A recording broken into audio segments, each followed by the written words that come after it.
Hello, this is John, Vintage Fisherman. This isn't vintage. This is one of my very current pier slash surf casting reels, and let me get this clamp off of here. And I use the triggers. It's a trigger that goes with it. When I take them off a rod, I try to keep all this stuff together.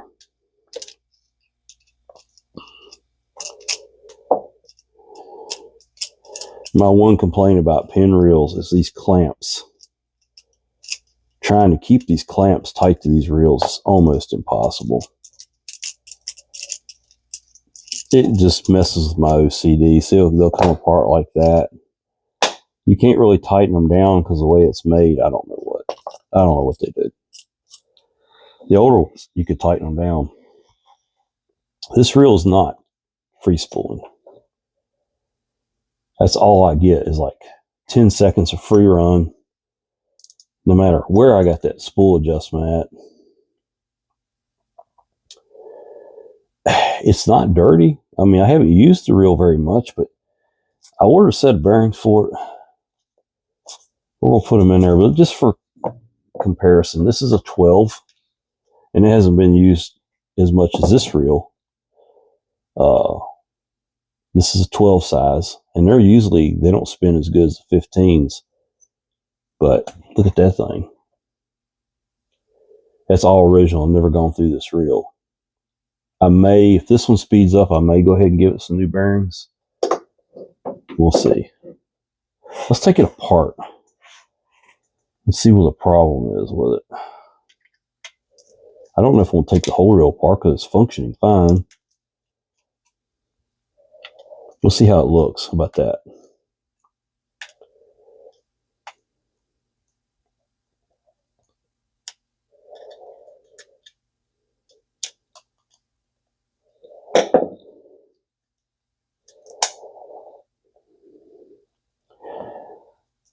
Those are stainless steel ceramic A7's. And the price on them was fairly reasonable, and they should fit the whole Sqaull 2 series. This is just a Sqaull. That's a Sqaull 2. I don't know what the damn difference is. They look the same to me.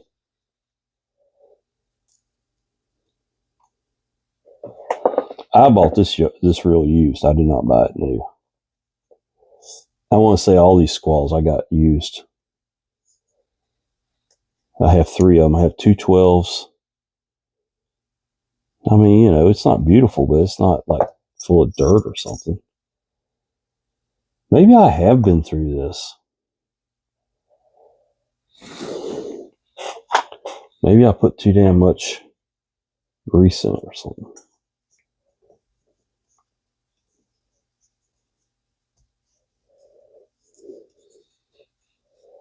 That seems excessive. That could be the problem.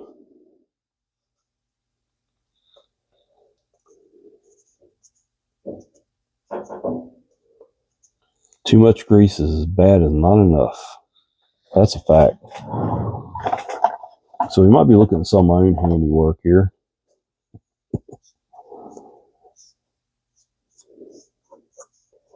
I've had this reel for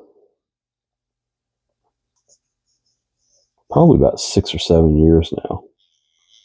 It cranks fine, goes into gear fine. We'll clean that up a little bit. There's a real good shot at how a reel goes in and out of gear. When you throw that lever, those teeth come out and grab the spool, the drive on the spool. When you throw it in free spool, it backs off. So let's just see what we got here. This has got grease on it. That doesn't help anything.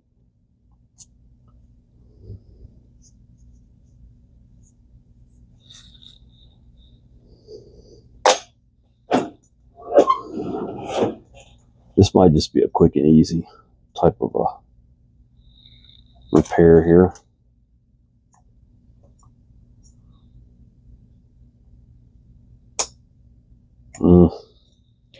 These are always hard to get off. without tearing them up.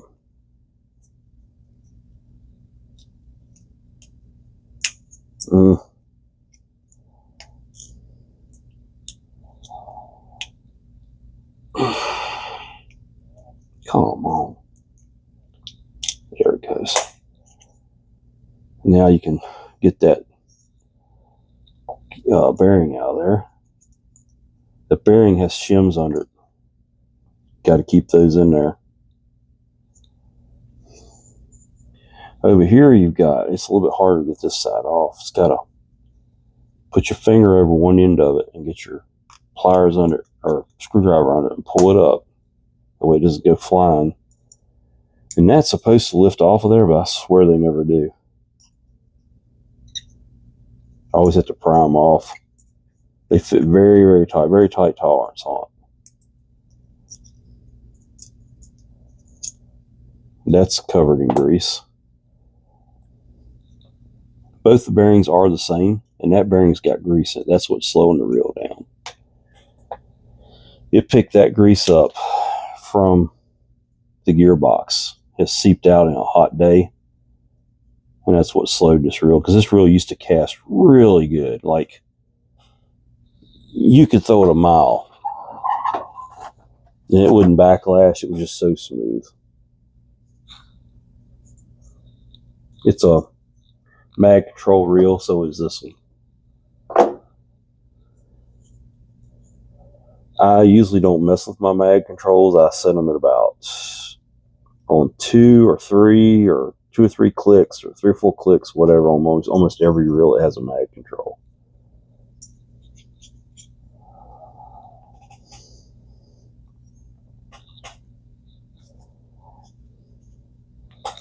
So let's hope that all the extra grease is already run out of this gearbox, and this won't be a problem again.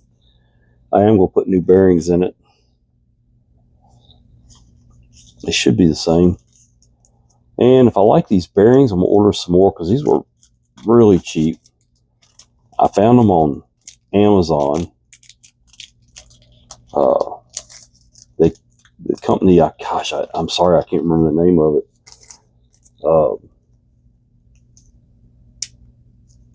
I don't know. I can't remember the name of it. I basically took, it's not a kit. I basically just took the measurements and ordered the bearings. You know what I normally do? I pop the covers off at least one side of these aftermarket bearings, and I put them to the inside.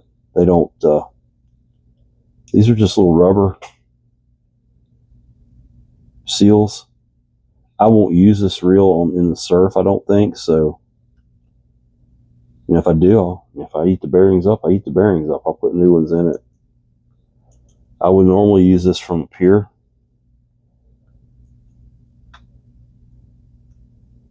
We'll take those off, and I'm going to give it just a little drop of oil. Good oil. The lightning lube from Boca, just a little drop. Now, your shims go in first. I don't normally re-shim the reel just because I changed the bearing. The bearing tolerances should be pretty close. Put the seal out and put the bearing in there. And then this cover has to line up a certain way and then pop in place. That's also your bait clipper. And over on this end, we'll put the seal out. Oh, it's stuck. There we go. Push that down in there with something. And then your drive cog should go either way. Got a little crooked on me also. I think that's as far as it goes. No, it goes a little further.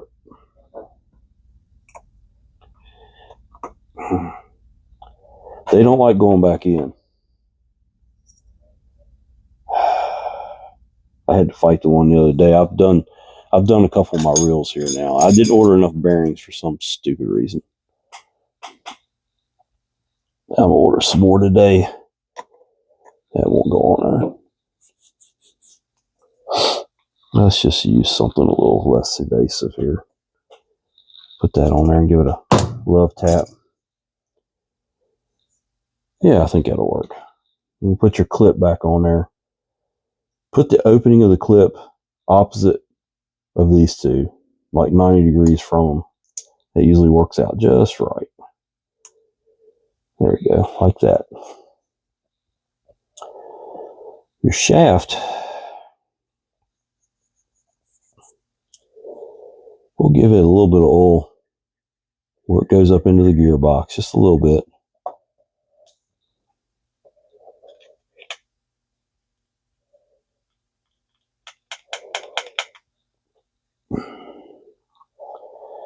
And a little bit where it goes, where the bearings ride on it. You can put your bearings, put your spool in there, like that.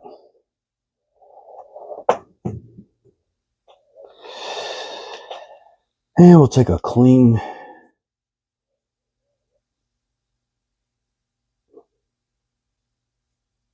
Q-tip, clean that up, and a little drop of oil. Won't never hurt anything.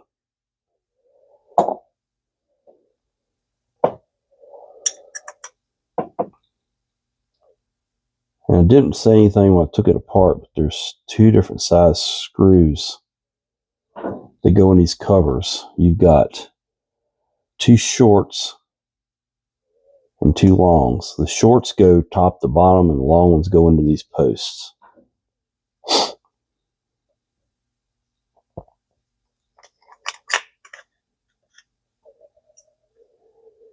And then, of course, once you get it on there, you got to put your trim ring on it. They only go one way. And you put the two short screws in.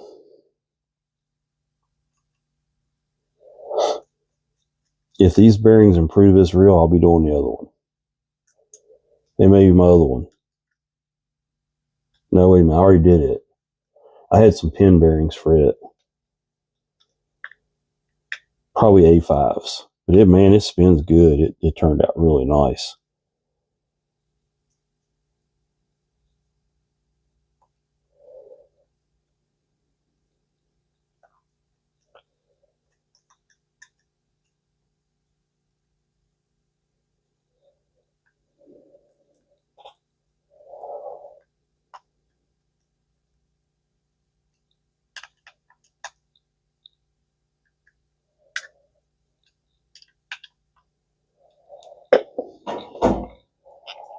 All right, let's just see how it functions.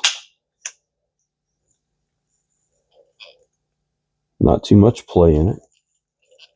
That's gear noise.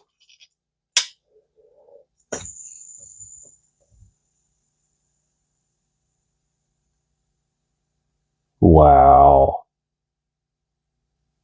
You put some line on there and give it a spin like that, it'd roll for a minute.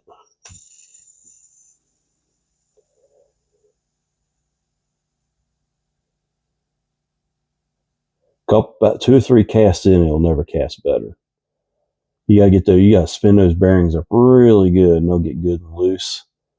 And it'll cast good from about the 10th cast up to about the 100th cast or so. And then you'll start seeing the performance fall off a little bit. That's pretty normal. That reel's gonna cast good. I might take it and try it. And we can put our clamps back on. That aggravate me. You get a little flat on that. It goes out towards the end plates. And then I always just give them a little snug up. They just don't fit good and it irritates me. It messes with my OCD.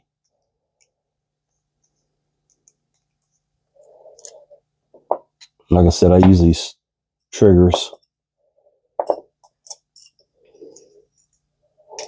Once again, the flat goes towards the end plate.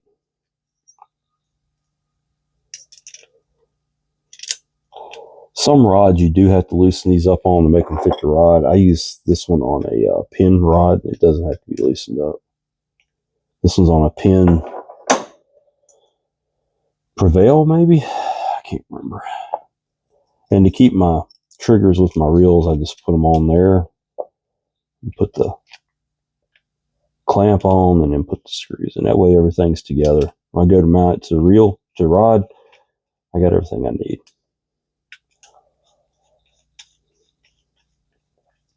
Well, we fixed that, and didn't we? And that's not, I don't consider that a super tune at all. That's, anybody out there watching this video, that's not how you, that's super tune.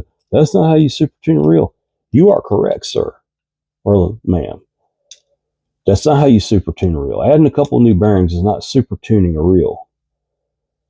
I just want it back to its original performance, which was really good. This is a really good reel right out of the box. I didn't buy it new, obviously, but it was fairly new when I got it, and it cast a whole lot better than it does now. It just needs some TLC, right? So that's what I'm trying to show you all. This channel's about maintaining your equipment, not necessarily. Some of my videos are about modifying, especially the ambassadors, but this was not a modification video. This is a video about restoring the performance of this reel. So don't get all excited because I didn't just polish the shaft and go in and polish the gears. And if you want to do all that, that's fine. But for a Penn Sqaull, I don't know. If it's the only reel you got and you're casting distance, go for it. But if I was going to compete and I had the money to compete, I probably wouldn't pick a Penn Sqaull for distance competition.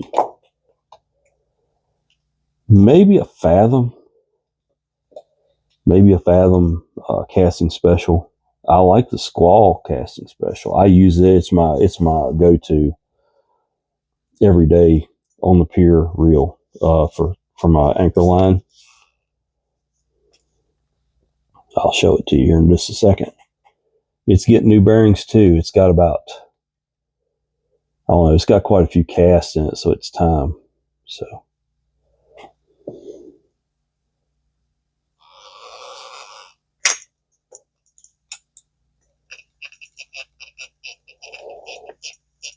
that's pretty typical on a Sqaull. They all kind of make a little quack when you turn them.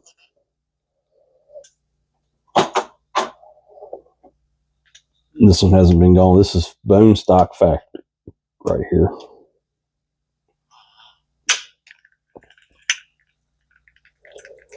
One's a little bit quieter than the other one, but she throws good. I may not bother with that one. I may order some bearings and have them in stock. This is my casting special. It's not throwing as good as it was. I was at Johnny Mercer's pier a few weeks ago and could not get this thing to throw good. I blew it up a couple times where the line went, had to change the line on it. I finally got a good cast out there. The next day I went down to Cherry Grove in North Myrtle Beach. I usually hit 2 or 3 piers on a trip, and it cast great down there. I don't know what the world was wrong. Stars weren't lined up or something, but this one's got new bearings on the way. I ordered them from Black Dog Tackle out of the UK. They are really good bearings, but this reel is my go-to, and I got to keep it rolling along good because I love casting this thing with the control knob. When it's right, and I can cast a long way. I think it sat over the winter in the back of my truck, which is covered, it's locked up, and I think the cold got to those bearings or something, and they're just not acting right anymore. So we might as well go ahead and upgrade it. But that's a Sqaull 215 SDCS casting special. A sweet reel in its own right. Trust me, it is a sweet reel. When it's casting good, 200 yards is nothing. A friend of mine cast this thing for me at one of the tournaments because, well, at the tournaments we usually let one person do all the casting. just so we can only blame one person when everything gets tangled up. But when you've got 20 anchor rods out there, that's a lot of lines in a small area. And he can throw this thing, and it's not even his reel, and he can throw it better than me. I've seen him spool this on a cast. That's 17-pound Suffix Tritanium. That's all I use on my anchor rods is Suffix Tritanium, even spinning. He spooled this reel. Well, I say spool. You can see the black. You can see the black of the spool through the line. So that was probably a 250-yard cast. It says 315 yards of 17. If you notice, I don't spool it to its max capacity. So there's probably about 250, 275 yards of 17 on there. And you can see the spool. He can cast that thing. And I use breakaway rods. Let's see, I might have a breakaway here. So yeah, this is a rod that one goes on. Let's see if I can get it into the frame of the camera. Breakaway HDX. 13 foot, 4 to 8 ounce, 20 to 30 pound line. It is made in China for Breakaway. Breakaway is located in Corpus Christi, Texas. These things for a store-bought rod will cast an 8 and bait or a 6 ounce anchor better than anything I've ever handled. And they got my business. I've got several of them. Great rods. And that's the rod that reel will go back on, the casting special. This is John, Vintage Fisherman. Thanks for watching. Don't know if I'll do the video on the casting special or not, but I thought I'd do the Sqaull because it was basically just a maintenance type video. The casting special is going to get a complete go through, polish, and get it rolling good. So I'm not going to call that a super tune either. I'm just going to make sure everything is working the way it should.